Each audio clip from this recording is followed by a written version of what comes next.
نحمده ونصلي على رسوله الكريم اما بعد فاعوذ بالله من الشیطان الرجیم بسم اللہ الرحمن الرحیم رب اشرح لي صدری ويسر لي امری واحلل عقدۃ من لسانی يفقهوا قولی ربنا لا تؤاخذنا ان نسینا او اخطانا۔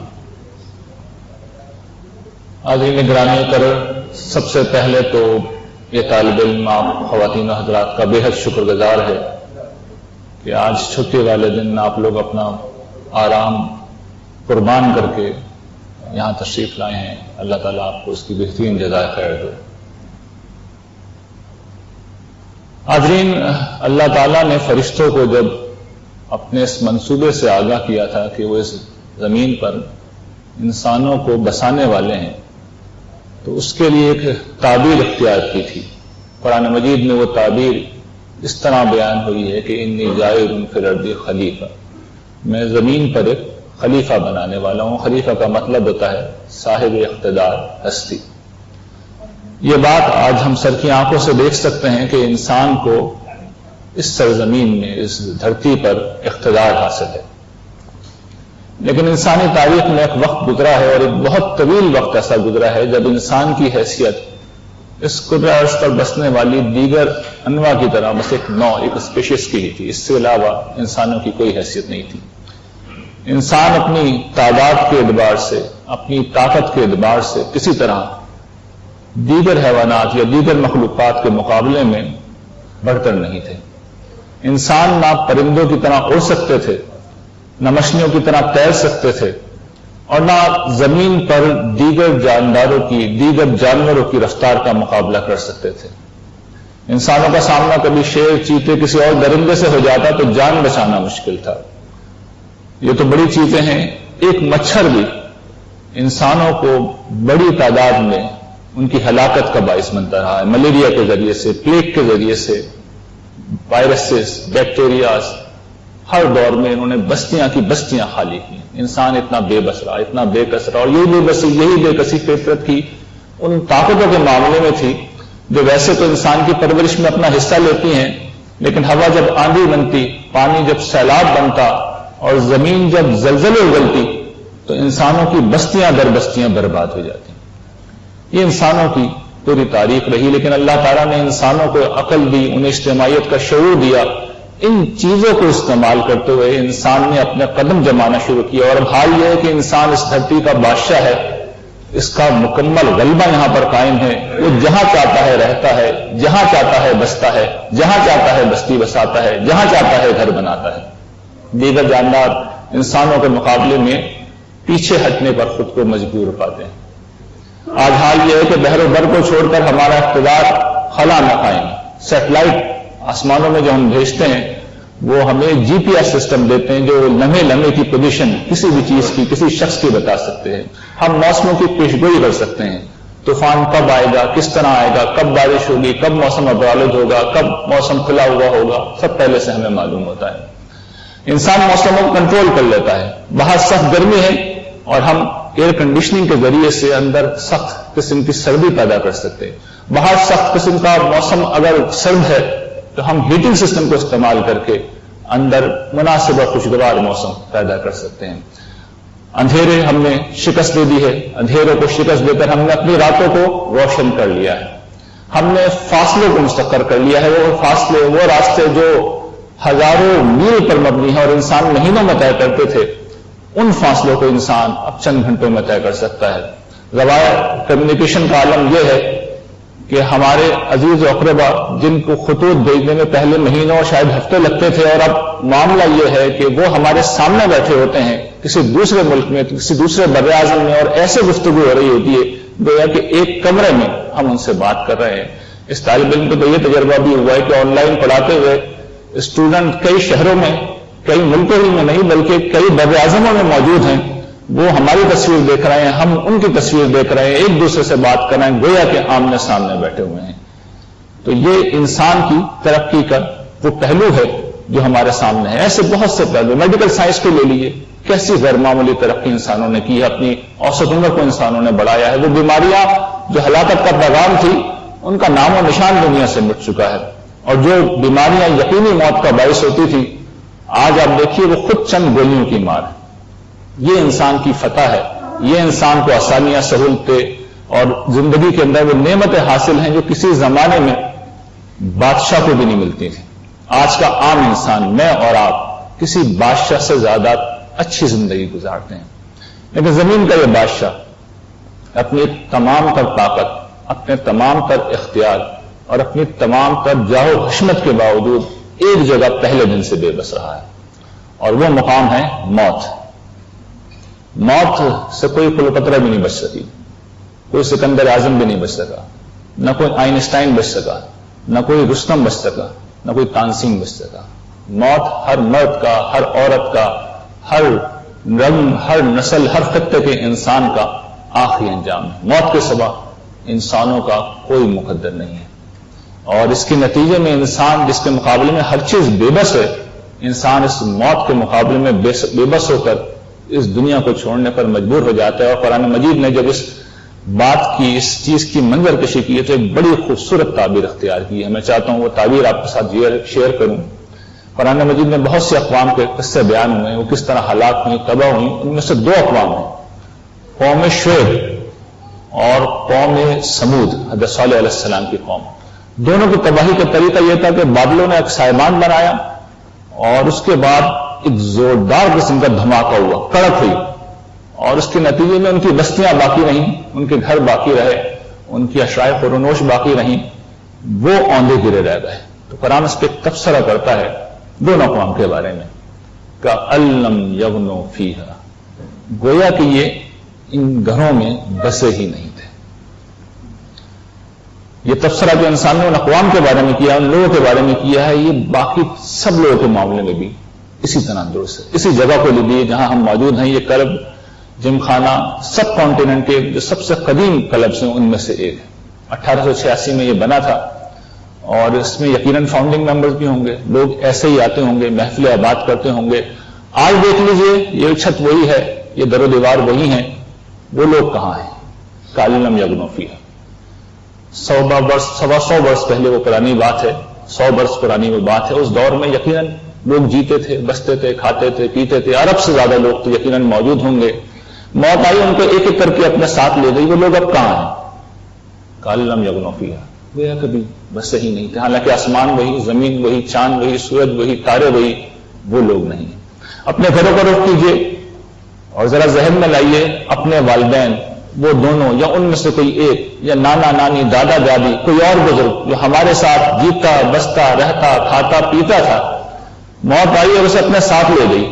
گھر وہی، جگہ وہی، مقام وہی، وہ لوگ کہاں ہیں؟ کأن لم یغنوا فیہا، وہ یا کبھی بسے ہی نہیں تھے۔ اور بہت جلد یہ سب کچھ میرے ساتھ بھی ہونے والا ہے، اور آپ کو بھی اس سے کوئی استثناء نہیں ہے۔ میرے اور آپ کے گھر ویسے ہی رہیں گے، چیزیں بھی ویسے ہی رہیں گی، موت آئے گی اور مجھے اور آپ کو بھی ساتھ لے کے چلی جائے گی۔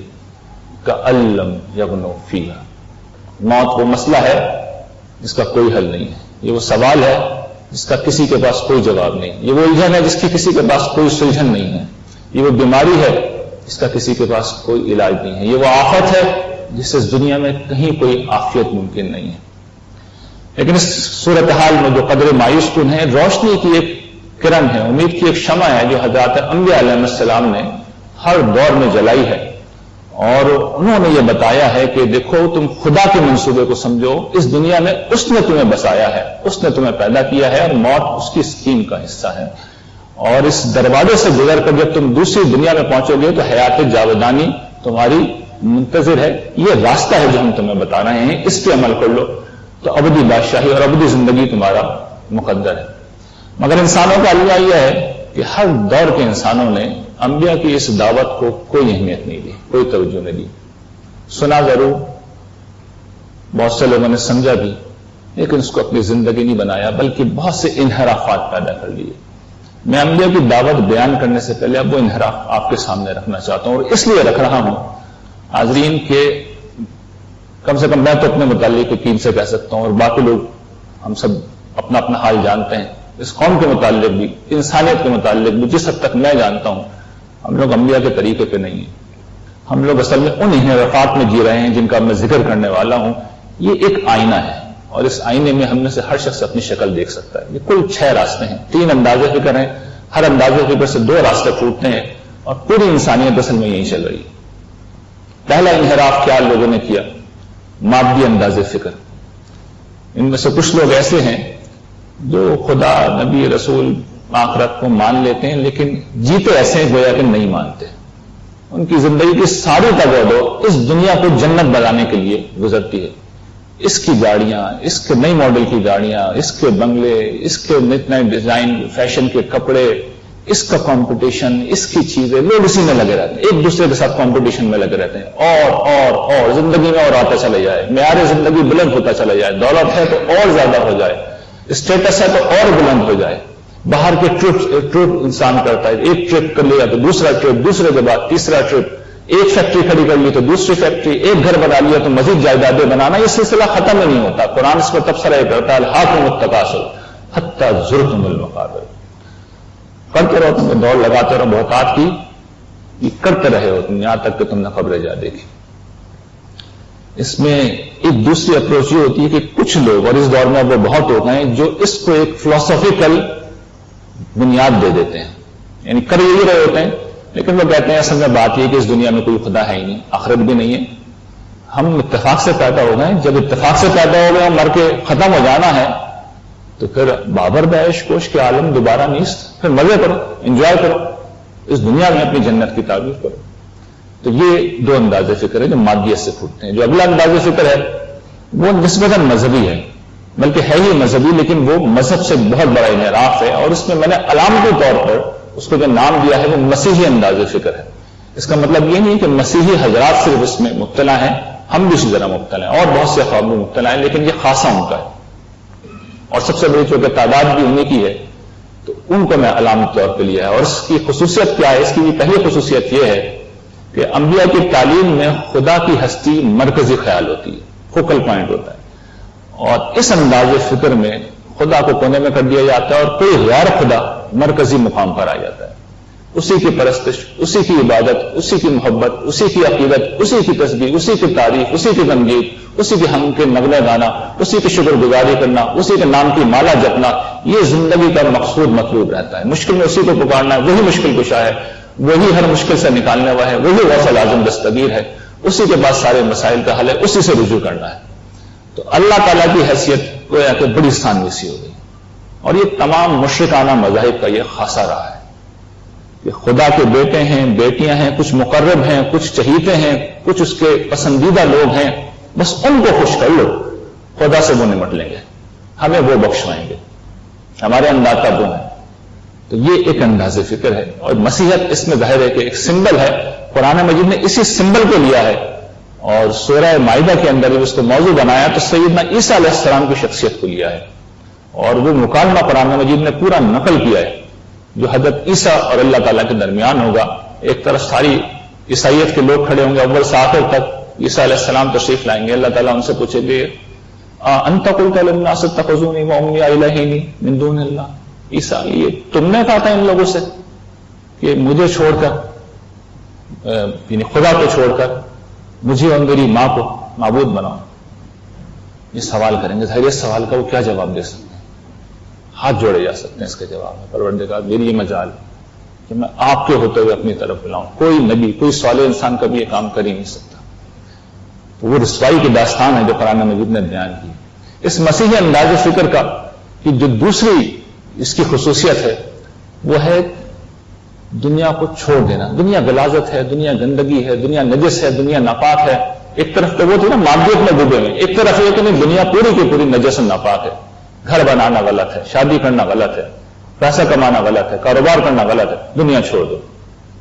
تمام متصوف خانہ مذاہب میں یہی چیز چلتی.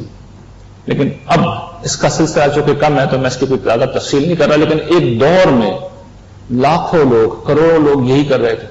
اور آج بھی آپ دیکھ لیجیے مسیحیت کے اندر ایک پورا سلسلہ ہے, پورا نظام ہے جو چل رہا ہے.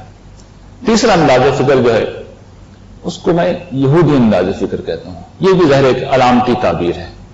یہاں پر بھی خدا کو, مذہب کو مان لیا گیا ہے, لیکن وہاں تو خود اللہ تعالیٰ کو کے مقابلے میں بالمقابل دوسری ہستیوں کو لے کے آیا گیا تھا، یہاں پر خدا کے عطا کردہ دین کے مقابلے میں، اس کی شریعت کے مقابلے میں، نبیوں کی تعلیم کے مقابلے میں انسانی تعلیم کو اٹھا دیا گیا ہے اور اصل دین کو چھوڑ کر کچھ ظواہر کو دین بنا دیا گیا ہے۔ اس پہ حضرت عیسیٰ علیہ السلام نے یہ تبصرہ کیا تھا کہ تم مچھروں کو چھانتے ہو اور اونٹوں کو نگل جاتے ہو۔ جو بڑے بڑے احکام ہیں، جو اصل دین کے احکام ہیں، ان کی کوئی اہمیت نہیں ہے، چند چھوٹی چھوٹی چیزیں ہیں، ان کو مسئلہ بنا لیا، ان پر خیر و شر کے فیصلے کر رہا ہو، اس پہ بیان میں سمجھ رہا ہو کہ فلاں آدمی نیک ہے، فلاں خاتون نیک ہے، کوئی خاص طرح کا ظاہری حلیہ ہے۔ اگر آپ یورپ، امریکہ، کینیڈا جانا ہوا ہو تو آپ نے دیکھا ہوگا یہودیوں سے آپ ملے ہوں گے، اور وہ بالکل آرتھوڈاکس یہودی، اور ان کا گیٹ اپ کا بھی آپ دیکھیے، سر پہ ٹوپی، زلفیں یہاں تک، داڑھی ان کی یہاں تک، اور ان کی خواتین آپ دیکھیں وہ ہماری خواتین جتنی ہی، یعنی جو میکسیمم ماڈسٹ ڈریسنگ کی جا سکتی ہے وہ اسی طرح کرتی ہیں۔ تو اس اعتبار سے تو وہ ایک آخری انتہا پہ پہنچے ہیں، لیکن سیدنا عیسیٰ نے تبصرہ کیا نا، ایمان، رحم، ہمدردی، ان سے تم بالکل بے خبر ہو۔ اور پھر انہوں نے تبصرہ کیا، سانپ کے بچوں تم چونا پھری ہوئی خبریں ہو، دیکھنے میں بڑے خوبصورت اور اندر سے گند، غلاظت، بدبو اس کے سوا کچھ نہیں بھرا ہوا۔ تاج محل بڑا خوبصورت ہے نا، لیکن تاج محل ایک قبر ہے، ممتاز محل خاتون کی وہ قبر ہے۔ تو قبر باہر سے بڑی خوبصورت بنائی جا سکتی ہے، اندر سے وہ قبر ہی رہتی ہے۔ تو یہ انہوں نے تبصرہ کیا، تم چونا پھری ہوئی خبریں ہو، تمہارے اوپر پینٹ ہوا ہے لیکن اندر سے تم وہی غلاظت، وہی گندگی سے بھرے ہوئے۔ مراد ان کی کیا تھی کہ نہ تمہارے اندر اعمال کی روح ہے اور نہ تم اصل اعمال کو کرتے ہو، تم چند ظاہری چیزوں کو لے کے بیٹھے ہوئے۔ اور یہودیت کا جو دوسرا انحراف تھا، وہ انحراف کیا تھا کہ آپ کے علم میں ہوگا یہودیوں نے پوری دنیا کو دو حصوں میں تقسیم کر رکھا ہے، ایک جوز، دوسرے جینٹائلز۔ جوز تو آپ کو معلوم ہے، جینٹائلز باقی جتنے بھی انسان ہیں، اور ان کا ایک بڑا عظیم مقصد یہ ہے کہ یہودیوں کا اقتدار سارے جینٹائلز کے اوپر قائم کیا جائے۔ گریٹر اسرائیل کی تعمیر اسی میں لگیں گے۔ زائنسٹ موومنٹ، اس کا مرکزی نصب العین یہی ہے کہ یہودیوں کا اقتدار قائم کیا جائے۔ یہ بھی ایک انحراف ہے۔ اس کے خلاف، ان سارے انحرافات کے خلاف جتنے میں نے گنوائے ہیں، یہودی نہیں، مسیحی نہیں، سارے انحرافات، سب کے خلاف انبیاء علیہ السلام ہزاروں برس تک لڑتے رہے۔ اس کے لیے انہوں نے جانیں دی، جیلیں کاٹی ہیں، کوڑے کھائے ہیں۔ خود سیدنا عیسیٰ علیہ السلام کے متعلق ہم جانتے ہیں کہ یہودیوں نے اپنی طرف سے تو انہیں پھانسی سولی چڑھانے میں کوئی کسر نہیں چھوڑی تھی، اپنی طرف سے پورا ہی کام کیا، تو اللہ تعالیٰ نے انہیں بچا لیا، آسمانوں میں اٹھا لیا، یہ دوسری بات ہے۔ اپنی طرف سے انہوں نے کوئی کمی نہیں کی تھی، اس لیے کہ انہوں نے ان سب کو چیلنج کر دیا تھا، اس سب کو آ کے انہوں نے چیلنج کیا تھا۔ تو یہ ہے انبیاء علیہ السلام کی مقابلے میں لوگوں نے جو انحرافات پیدا کر دی، اور میں نے ان انحرافات کو آپ کے سامنے اس لیے رکھا ہے کہ ایک تصویر ہے، یہ ایک آئینہ ہے، اس آئینے میں ہم میں سے ہر شخص اپنا عکس دیکھ سکتا ہے، اپنی قوم کا عکس دیکھ سکتا ہے۔ ہم کہیں اور نہیں کھڑے، ہم ان 6 جگہوں میں سے کہیں ایک جگہ پہ موجود نہیں، اس کا کوئی کمبینیشن بنا کے ہم اور ہماری قوم جی رہے ہیں۔ لیکن کیا یہ کوئی نجات کا راستہ ہے؟ کیا یہ کوئی فلاح کا راستہ ہے؟ نہیں، ایسا نہیں۔ اصل دین کی تعلیم کچھ اور ہے۔ وہ میں چاہتا ہوں کہ اس آخری حصے میں آپ کے سامنے مختصراً وہ اصل دین کی تعلیم رکھ دوں، اس لیے کہ یہ وہ تعلیم ہے جسے دینے کے لیے سارے انبیاء علیہ السلام تشریف لائے، اور رسول اللہ صلی اللہ علیہ وسلم آخری نبی، آخری رسول بھی یہی تعلیم لے کے آئے، اور پھر آپ نے اپنی اس تعلیم کو قرآن مجید کی شکل میں ہمیشہ ہمیشہ کے لیے اس طرح محفوظ کر دیا کہ اب اس میں کوئی تغیر، تبدیلی، ترمیم نہیں ہو سکتا۔ اس تعلیم کی بنیاد کیا ہے؟ دیکھیے، قرآن مجید موت کے مسئلے کو ایڈریس کرنے آیا ہے، اس سے کوئی دلچسپی نہیں ہے کہ آپ دنیا میں ایئر کنڈیشننگ سسٹم کیسے بنائیں گے، آپ ہیٹنگ سسٹم کیسے بنائیں گے، آپ بیماریوں کے علاج کیسے ڈھونڈیں گے۔ یہ قرآن کا مسئلہ نہیں ہے۔ قرآن کا مسئلہ اصل میں موت کی بات کی دنیا ہے کہ اس دنیا میں جب تم خدا کے حضور پیش ہوگے تو کیا ہوگا۔ سب سے پہلی بات قرآن مجید ہمیں یہ بتاتا ہے کہ یہ جو موت ہے، it's not a part of the problem, it's a part of the solution. یہ ایک عظیم دروازہ ہے، جس وقت بھی آپ کو کھلے گا اور آپ خدا کی مرضی پہ کھڑے ہوئے تو آپ کے لیے ابدی بادشاہی کھول دی جائے گی، آپ کو حیات جاویدانی دینی جائے گی۔ لیکن اس حیات جاویدانی سے پہلے، اس عظیم بادشاہی سے پہلے اس دنیا میں آپ کو ایک امتحان دینا ہوگا، اور اسی امتحان کے لیے آپ کو پیدا کیا۔ قرآن مجید اس بات کو اس طرح بیان کرتا ہے، تبارک الذی بیدہ الملک وہو علی کل شیء قدیر الذی خلق الموت والحیات لیبلوکم ایکم احسن عملا۔ بڑی فکر صاحب وہ ہستی، بڑی بابرکت ہے وہ ہستی. دیکھیے الفاظ کیا کہنا ہے, فیض رساں ہے, بابرکت ہے, اس کی ذات سے کسی شر کا ضرور نہیں ہو سکتا. بڑے فیض رساں ہے وہ ہستی جس کے ہاتھ میں کل عالم کی بادشاہی ہے, اور وہی ہے جس نے موت اور زندگی کا یہ سلسلہ پیدا کیا. موت بھی اس نے پیدا کی, یہ بھی اس کی رحمت کا اظہار ہے, یہ بھی اس کی برکت کا اظہار ہے. یقین کیجیے موت نہ ہو تو لوگ ایک دوسرے کی شکلوں سے بیزار ہو جائیں. یہ موت ہے جس نے انسانوں کو انسانوں کی نظروں میں محبوب بنا کے رکھا ہوا ہے. تو یہ بھی خدا کی رحمت ہے, یہ بھی اس کی اسکیم کا حصہ ہے. لیکن یہ سب کچھ کیوں ہے؟ تاکہ تمہیں آزمائے تم میں سے کون ہے جو اچھے عمل کرتا ہے. یہ اچھے عمل کیا ہے اس پہ میں بعد میں آ رہا ہوں, لیکن یہ قرآن مجید پہلی بات بتاتا ہے. اور پھر قرآن مجید بہت تفصیل کے ساتھ اس آنے والی دنیا کا نقشہ کھولتا ہے اور یہ بتاتا ہے کہ دیکھو وہ جنت کیسی ہوگی جہاں پہ تم بسائی جاؤ گے, اور وہ جہنم کیسی ہوگی جس سے پروردگار تمہیں تنبیہ کر رہا ہے, متنبہ کر رہا ہے کہ اس میں مت جانا, کوئی ایسے کام نہ کرنا کہ تم اس میں جاؤ. اور پھر یہ بتاتا ہے کہ دیکھو جس طرح افراد مرتے ہیں سارے کے سارے انسان بھی ایک روز مریں گے. وہ قیامت کے دن ہوگا, موت آئے گی, پوری انسانیت کی موت آئے گی. اس دھرتی پر رہنے والا ہر شخص موت کا شکار ہو جائے گا. کیا مرد, کیا عورت, کیا بچے, کیا بوڑھے, جو جس حال میں ہوگا وہ ختم ہو جائے گا اور پورا نظام ہستی دھرم بھرم ہو جائے گا. چاند, سورج, ستارے سب تباہ و برباد ہو جائیں گے. زمین زلزلے پہ زلزلے آنا شروع ہوں گے, سمندر ابل جائیں گے, پہاڑ بکھر جائیں گے, ہوا میں اڑنے لگیں گے, ریزہ ریزہ ہو جائیں گے, پورا نظام ختم ہو جائے گا, انسان بھی مر جائے گا. پھر ایک روز تم اپنے رب کے حضور پیش کیے جاؤ گے. اس طرح پیش کیے جاؤ گے کہ تمہاری زبان سے نکلا ہوا ایک لفظ بھی تم اپنے نامہ اعمال میں لکھا ہوا پاؤ گے. مَا يَلْفِظُ مِنْ قَوْلٍ إِلَّا لَدَيْهِ رَقِيبٌ عَتِيدٌ. ایک لفظ زبان سے نہیں نکلتا مگر ایک مستقل نگران اس سے لکھنے کے لیے موجود ہے. اور حال یہ ہوگا وَمَن يَعْمَلْ مِثْقَالَ ذَرَّةٍ خَيْرًا يَرَهُ وَمَن يَعْمَلْ مِثْقَالَ ذَرَّةٍ شَرًّا يَرَهُ. رائی کے دانے کے برابر بھی کوئی خیر کیا ہے وہاں موجود پاؤ گے, اور رائی کے دانے کے برابر بھی کوئی شر کیا ہے اس کو بھی وہاں پر دیکھ لو گے. اور پھر آخری معاملہ یہ ہوگا ان الابرار لفی نعیم و ان الفجار لفی نعیم. جو وفادار ہیں, جو نیکوکار ہیں, وہ جنت کی ابدی بادشاہی میں بسا دیے جائیں گے, اور جو بدکار تھے, وہ نافرمان تھے, وہ ہلاکت کی جگہ پہ جہنم کے اندر بھیج دیے جائیں گے. یہ ہے وہ منصوبہ جو انبیاء علیہ السلام پیش کرتے ہیں. اس کا پہلا جز ہے.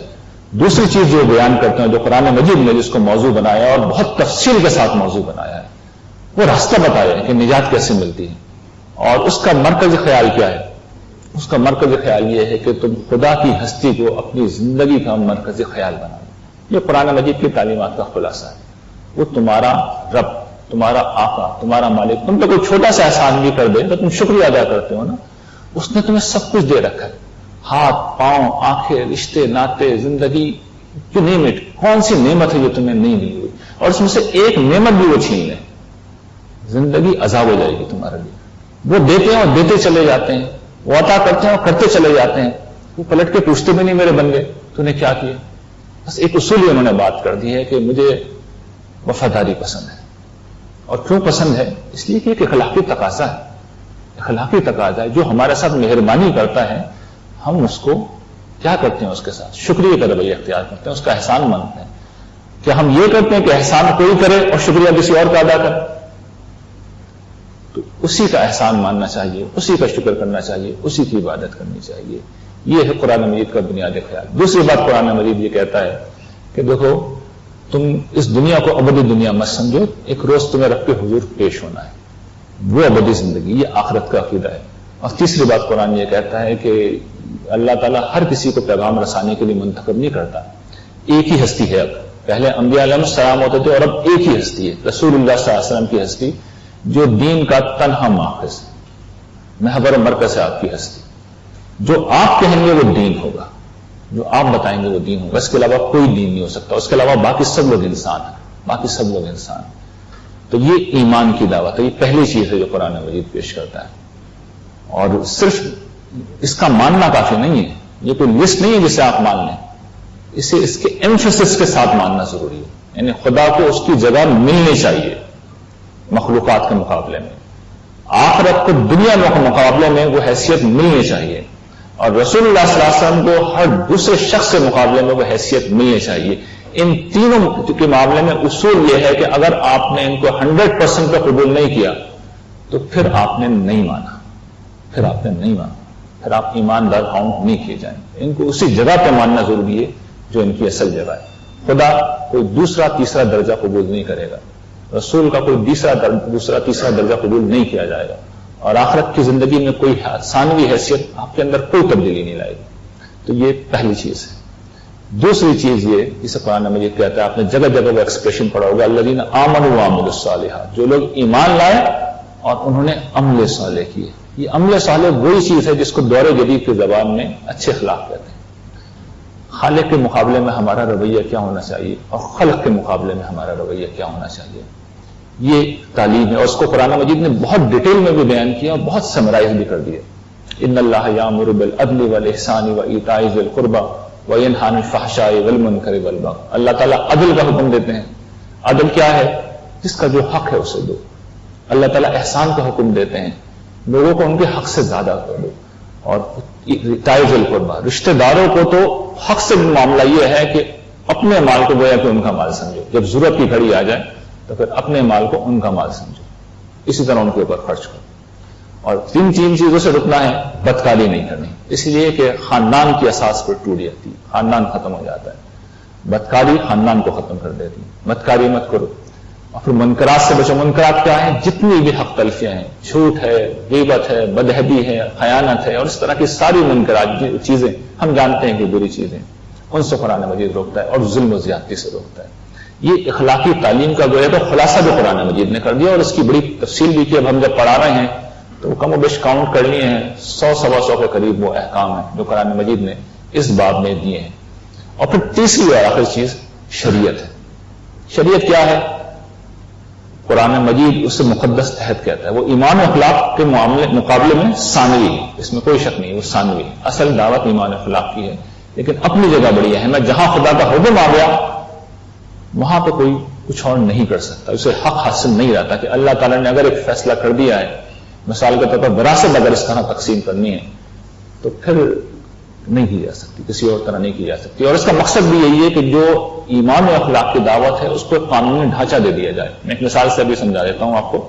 اصل حکم دیا گیا نا عدل کرو, تو انسان اولادوں میں بھی عدل نہیں کرتے, تو وراثت کا قانون دے کے اللہ تعالیٰ نے بتایا اولاد میں ایسے عدل کرو.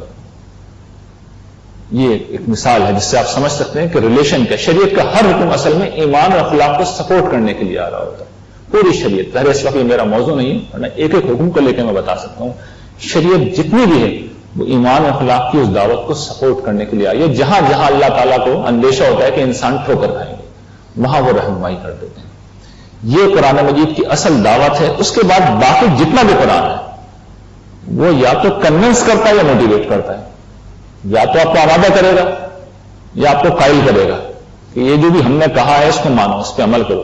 چنانچہ آمادہ کرنے کے لیے, موٹیویٹ کرنے کے لیے وہ تذکیر کرتا ہے, یاد دہانی کراتا ہے, انذار کرتا ہے, خبردار, انذار کا مطلب ہے خبردار کرتا ہے, تبشیر کرتا ہے, خوشخبری سناتا ہے.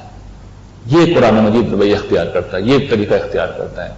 اور دوسری چیز کیا, قرآن مجید استدلال کرتا ہے. یعنی اتنی بڑی بات کہہ رہا ہے نا کہ موت کے بعد ایک زندگی ہے, تو بہت بڑی بات ہے, تو لوگ نہیں مانتے, تو قرآن مجید پھر دلائل پہ دلائل دیتا چلا جاتا ہے. اور مثال کے طور پر میں ایک دلیل آپ کو سامنے رکھ دیتا ہوں, اسی سے آپ اندازہ کر سکتے ہیں. قرآن مجید کی اس دعوت پر لوگوں نے اعتراض کیا کہ مرنے کے بعد زندگی کیسے ہو سکتی ہے, لوگ تو مرنے کے بعد زندہ نہیں ہوتے. تو قرآن مجید جواب میں یہ کہتا ہے کہ تم اپنی پہلی پیدائش سے تو واقف ہو نا, پہلی دفعہ تو پیدا ہوئے ہو نا, اس کا انکار تو نہیں کر سکتے. تو ایک کام ایک دفعہ تو ہو گیا ہے, اسے دوبارہ کرنا کون سا مشکل ہے. کتنی سادہ سی بات ہے, بالکل سادہ عقلی استدلال ہے کہ اس دنیا میں کوئی بھی کام دوسری دفعہ کرنا ہمیشہ آسان ہوتا ہے. پہلی دفعہ جب کوئی ماڈل نہیں ہے, کوئی نمونہ نہیں ہے, کوئی پہلے ایسی کوئی چیز ہوئی بھی نہیں, تو اللہ تعالیٰ نے تم عدم میں تھے تب تمہیں پیدا کر دیا, تو اب تو تم پورے انسان بن کے سامنے آ چکے, دوبارہ بنانا کیا مشکل ہے. اس طریقے سے قرآن انفس و افاق کے بہت سے دلائل پیش کرتا ہے. لوگ انہیں نہیں مانتے تو پھر آخری مرحلے میں قرآن ایک امپیریکل ایویڈنس دیتا ہے. امپیریکل ایویڈنس کا مطلب یہ ہوتا ہے کہ حسی مشاہدے سے, اپنی آنکھوں سے تم دیکھ لو. اللہ تعالیٰ کہتے ہیں تم لوگ نہیں مانتے, آخرت کو نہیں مانتے, سجا کو نہیں مانتے, تمہیں اعتبار نہیں ہے میری بات کا, ہم اسی دنیا میں تمہیں برپا کر کے دکھاتے ہیں. چنانچہ وہ مختلف اقوام کا انتخاب کرتے ہیں, اس میں رسول کو اس چیلنج کے ساتھ بھیجتے ہیں کہ یہ دعوت ہم دے رہے ہیں تمہیں, ایمان و اخلاق کی جو دعوت میں نے بیان کی, اس دعوت کو تم مانو گے, تم مانو گے, اور اگر نہیں مانو گے تو اسی دنیا میں تمہیں عبرت کا نشان بنا دیں گے, یہ کر کے دکھائیں گے. اور یہ ہوتا ہے. چند برسوں میں رسول اپنی دعوت پیش کرتے ہیں اور ایک وقت آتا ہے وہ ہجرت کر جاتے ہیں کہہ کے کہ فیصلہ ہو گیا اب میں جا رہا ہوں. اس کے بعد عذاب ہوتا ہے, عذاب آتا ہے, سارے کفار منکرین کو ہلاک کر دیا جاتا ہے اور جو ماننے والے لوگ ہوتے ہیں ان کو بچا لیا جاتا ہے. اور آخری دفعہ یہ معاملہ عرب کے صحرا میں ہوا, بنی اسماعیل کے ساتھ ہوا, رسول اللہ صلی اللہ علیہ وسلم کی قوم کے ساتھ ہوا. اسی چیلنج کے ساتھ آپ آئے تھے, پہلے دن سے آپ نے چیلنج دیا تھا کہ یہ مارے جائیں گے, یہ وقت کے فرعون, یہ ابو لہب, یہ ابو جہل, یہ عتبہ, یہ شیبہ, ولید بن مغیرہ, یہ جو سردار ہے, یہ جو فرعون بنے ہوئے, یہ جو مسلمانوں کو مار رہے ہیں, پیٹ رہے ہیں, ایمان لانے والوں کو ظلم کر رہے ہیں, انہیں وطن سے نکال رہے ہیں, مارے جائیں گے. اور ہم دیکھتے ہیں جنگ بدر میں سب مارے گئے. اور وہ صحابہ کرام, وہ جو پس رہے تھے, وہ جو دبے ہوئے تھے, وہ جو جانیں بچا کے انہیں ہجرت کرنی پڑی تھی, حبشہ جانا پڑا تھا, جنہیں مدینہ جانا پڑا تھا, ان سے اس مغلوبیت کی حالت میں قرآن نے وعدہ کیا تھا تم میں سے جو ایمان لائے ہیں اور عمل صالح کیے ان سے اللہ نے یہ وعدہ کیا کہ انہیں زمین میں بادشاہ بنائے گا, حکومت دے گا, اقتدار دے گا, خلیفہ بنائے گا, جس طرح ان سے پچھلوں کو بنایا. اور ہم جانتے ہیں تاریخ کی روشنی میں ہم جانتے ہیں, دن کی روشنی کی طرح واضح تاریخ کے میں ہم یہ جانتے ہیں یہ وعدہ بعین ہی پورا ہوا, اسی طرح پورا ہوا. وہ جو ضعیف لوگ تھے, کمزور لوگ تھے, وہ دنیا کی سول سپر پاور بن گئے. جب یہ ہو گیا تو پھر اب وہ اگلی جو بات ہے قیامت والی, اس کے ہونے میں کوئی شک ہے؟ یعنی یوں نہیں ہوا کہ اللہ تعالیٰ نے کرا اور اس کے بعد بتایا کہ دیکھو میں نے ایسا کیا ہے, یوں نہیں کہا. انہوں نے پہلے چیلنج دیا, ہمیشہ پہلے چیلنج دیتے ہیں رسول کہ یہ کر کے دکھائیں گے, اور پھر جب وہ رخصت ہوتے ہیں اس وقت سب کچھ ہو جاتا ہے. تو آخری دفعہ یہ رسول اللہ صلی اللہ علیہ وسلم کے ساتھ ہوا, آپ کی قوم کے معاملے میں ہوا, اور اس کو پوری طرح تاریخ کی ہسٹری میں بھی محفوظ کیا گیا, تاریخ کی روشنی میں بھی محفوظ کیا گیا. اور خود اس کتاب کو جو وہی اس وقت نازل ہو رہی تھی جس میں یہ سارے چیلنجز موجود تھے, اس کو بھی محفوظ کر کے ہمارے درمیان چھوڑ دیا گیا. تو یہ امپیریکل ایویڈنس ہے جو آخرت کا اللہ تعالیٰ دیتے ہیں. یہ قرآن مجید کی دعوت ہے, پیغام ہے, اور یوں نہیں ہے کہ کسی مشکل انداز میں, یہ بالکل واضح انداز میں قرآن نے بیان کی. اس دعوت کو سمجھنے کے لیے آپ کو کوئی عالم, مفسر, کوئی فقیہ, کوئی مجتہد کچھ بننے کی ضرورت نہیں ہے. سادہ ترجمہ کھول کے بھی آپ قرآن مجید میں یہ ساری باتیں پڑھ سکتے ہیں. اس لیے تو قرآن اپنے متعلق یہ کہتا ہے ھدی للناس وبینات من الھدی والفرقان. قرآن مجید انسانوں کے لیے ہدایت ہے, اور ہدایت بھی کیسے, دن کی روشنی کی طرح واضح ہے. جس طرح اس روشنی میں, اگرچہ یہ دن کی روشنی نہیں ہے, لیکن روشنی میں جس طریقے سے آپ دیکھ سکتے ہیں کہ یہ چھت ہے, یہ فرش ہے, یہ دیواریں ہیں, اسی طرح قرآن مجید کی یہ جو میں نے گزارشات آپ کی خدمت میں پیش کی, یہ ایسے ہی لکھی ہوئی ہیں. قرآن مجید ایسے ہی لکھی ہوئی ہیں. اور یہ جتنی بھی چیزیں میں نے دعوت آپ کے سامنے رکھی ہے, یہ سب میں نے جمع کر دی ہے اپنی مختلف کتابوں میں. قرآن کا مطلب انسان نے وہ سارے مطالبات رکھ دیے ہیں, اور مضامین قرآن میں نے وہ دیگر ساری چیزیں بھی ایک ساتھ اکٹھی کر دی. یعنی قرآن مجید میں ایک خاص طریقے سے مرتب کی گئی ہے, تو اول تا آخر پڑھ کے سمجھنا اتنا آسان شاید نہیں ہوتا. اس کو جدید سائنٹیفک اسلوب میں کیٹیگرائز کر کے جو تو سامنے رکھ دی ہے. تو یہ دعوت بالکل واضح کر دی گئی ہے, کھول کے رکھ دی گئی ہے. لیکن میرا اور آپ کا معاملہ کیا ہے؟ اور قرآن میں تو ہمیشہ سے واضح تھی. ہمارا معاملہ یہ ہے کہ ہم قرآن مجید پڑھتے نہیں, پڑھتے ہیں تو سمجھتے نہیں, سمجھتے ہیں تو پھر ظاہر ہے کہ اپنا خاص ذہن لے کے قرآن مجید میں جاتے ہیں. جو قرآن کہہ رہا ہے وہ نہیں سمجھتے. اس کے بعد پھر وہی ہوتا ہے, یہ دل بھی کثیر و یہدی بھی کثیر. قرآن نے اپنا یہ وصف بیان کیا ہے کہ اگر آپ اپنا ذہن لے کے آئیں گے قرآن مجید میں, تو پھر قرآن مجید اپنے دروازے نہیں کھولے, پھر آپ گمراہ ہوتے جائیں گے. یہاں سے آپ دیکھیں نا, شرک بھی لوگ اسی قرآن سے نکال رہے ہوتے ہیں. اگر آپ مسلمانوں کے مذہبی فکر سے واقف ہیں, مسلمان قرآن کو ماننے والے لوگ اسی قرآن سے وہ شرک کی تائید میں دلیلیں نکالتے ہیں. یہ کام بھی کرتے ہیں مسلمان. اور جتنے بھی باطل عقائد ہیں, نظریات ہیں, سب قرآن مجید سے لوگ نکالتے ہیں. اس لیے کہ جب آپ خدا کے اس کلام کے سامنے, خدا کی اس صفت کے سامنے سیدھا ریز نہیں ہوں گے, تو پھر یہ آپ کو گمراہ کر دے گا. اس کے اندر باتیں نہیں آ سکتی. یہ قرآن نے واضح کر دیا, لا یاتیہ الباطل من بین یدیہ ولا من خلفہ. باطل نہ آگے سے آ سکتا ہے نہ پیچھے سے آ سکتا ہے. آپ باطل کو لے کے آئیں گے تو پھر آپ کو وہی ملے گا. تو یہ قرآن مجید معاملہ کرتا ہے. لیکن ہمارا جو رویہ ہے اس کے بارے میں عرض کر رہا تھا کہ ہم اس کو نہیں مانتے. اس کو جب نہیں مانتے تو پھر اللہ تعالیٰ نے ایک آخرت کا انجام بیان کیا اور ایک دنیا کا انجام بیان کیا. آخرت میں تو بتائیں گے اور بتاتے ہیں کہ جب تم پیش ہو گے میرے حضور میں, تو تمہارے نامہ اعمال میں تمہارے اعمال لکھے میں ہوں گے. اور دوسری طرف میرے نبی کھڑے ہوں گے, میرے رسول کھڑے ہوں گے, وہ یہ کہیں گے پروردگار یہ ہم نے کہا تھا ان سے. رسول اللہ صلی اللہ علیہ وسلم قرآن مجید کے ساتھ موجود ہوں گے. یہ میری تعلیم تھی, یہ میرا پیغام تھا. یہ میں ان سے کہہ کے گیا تھا. اس کے بعد اللہ تعالیٰ کہیں گے اگر اس کے مطابق کچھ ہے تمہارے نامہ اعمال میں تو بہت اچھی بات ہے, اور اس کے علاوہ کچھ اور چیز ہے تو پھر یہ بتاؤ وہ کیوں ہے. اس پہ کوئی ریوارڈ نہیں دیں گے. اس پہ پہلا سوال یہ ہوگا یہ کیوں ہے. یہ میں نے تو نہیں کہا تھا, رسول اللہ صلی اللہ علیہ وسلم نے تو نہیں کہا تھا. جب نہیں کہا تھا تو پھر یہ موجود کیسے؟ اس پہ تو جواب دہی ہوگی, اس پہ تو پرسش ہوگی.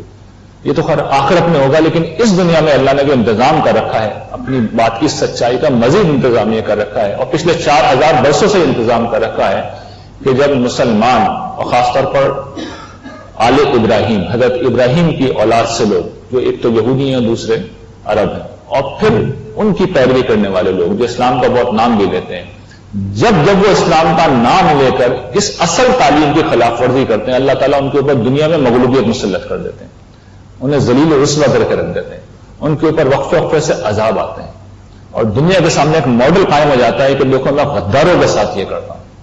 اور صحابہ کرام کے بارے میں آپ کو بھی آیت یاد ہے نا جو میں نے پڑھی تھی, ان سے وعدہ کیا تھا کہ تمہیں زمین کا اقتدار دوں گا, انہیں اقتدار دیا. حضرت داؤد سے یہ وعدہ کیا تھا, حضرت سلمان سے یہ وعدہ کیا تھا, انہیں اقتدار دیا.